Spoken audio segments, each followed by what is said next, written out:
One of the most searched topics on YouTube is on how to make your videos more cinematic. Now, with so many variables that actually play a role, it's difficult to single out just one. Is it the camera, good lighting, great actors? What about grading? Maybe slow motion, or some music perhaps. Add some sound effects and the list goes on. In my personal pursuit of the cinematic, there's one thing that drastically improved my filmmaking. If you were to watch 100 movies, you'll quickly note how they all differ in certain areas, shot on different cameras, using different styles of storytelling and different lighting setups. But what if we identify one thing that is consistent in all these movies? I'd say it's pretty important, right? The one thing that all films have in common is the majority of scenes are filmed in real time. What I mean by real time is the use of frame rates we perceive to be normal speed. Yes, you'll see the occasional epic slow motion shot or maybe a short montage, but the majority of a movie happens in real time. In Hollywood, this frame rate is 24 frames per second, but this is not a tutorial on frame rates. I made an entire video about that on my YouTube channel,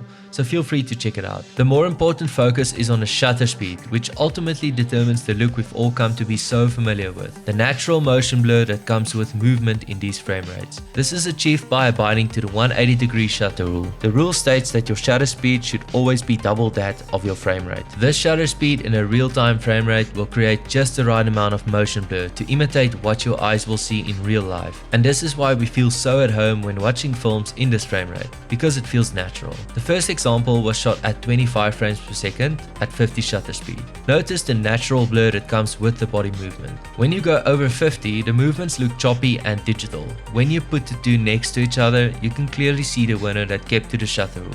25 frames per second at 50 shutter speed. Breaking the shutter rule can also make certain objects look unrealistic, like moving water or a dress blowing in high winds, even in slow motion. In order to shoot at a low shutter speed without changing your aperture, you need to use a neutral density filter.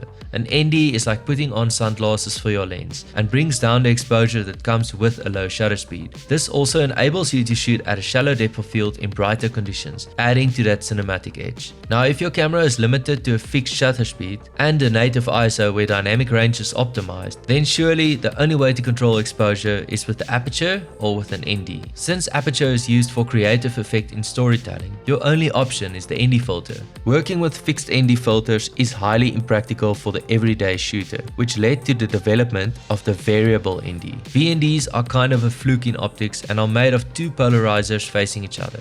As you rotate them, they cross-polarize and block out more and more light. This means you can quickly dial in your exposure using the filter only while staying on your camera's native ISO and keeping to the 180-degree shutter rule.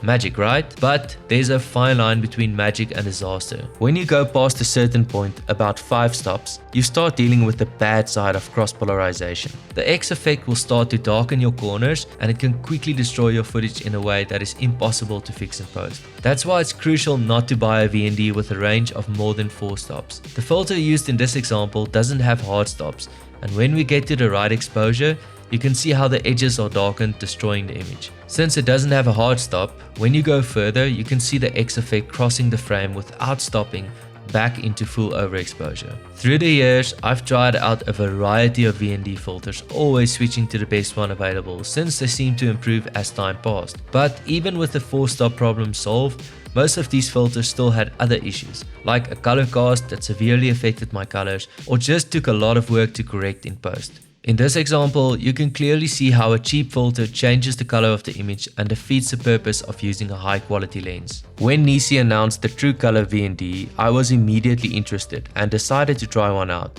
After the first shoot, I was convinced that this is the new standard for VNDs. From a color perspective, I can honestly say that these are the best ND filters I've ever used with the most accurate color to date.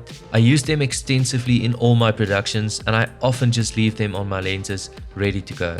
I mostly use the 1 to 5 stop filter, but in really bright scenarios where I want to shoot at a very shallow depth of field, I would opt for the 5 to 9 stop. This filter is made by adding a 4 stop fixed ND film to the 1 to 5 stop, thus keeping it within the 4 stop range. Both these filters have hard stops, clearly indicated on the filter, which means you will never reach the point of cross polarization, unlike cheaper ND filters where you can endlessly turn it, but with it also destroy your image. The NiSi True Color VND makes it super easy to keep to the 180-degree 180-degree shutter rule, giving me more time to focus on the creative side of filming. And dialing in the correct exposure on the filter is easier and quicker than dialing in ISO on the camera. The amazing thing about shooting in real-time frame rates is that when you use slow motion, it's much more impactful and the viewer appreciates it more when used at the right time. As professionals, we invest so much money on quality cameras and lenses to get the best possible image. When you mount a substandard indie filter in front of all that amazing technology, it ultimately defeats the purpose. The NiSi True Color VND has earned itself a place in my bag and I can recommend it with confidence.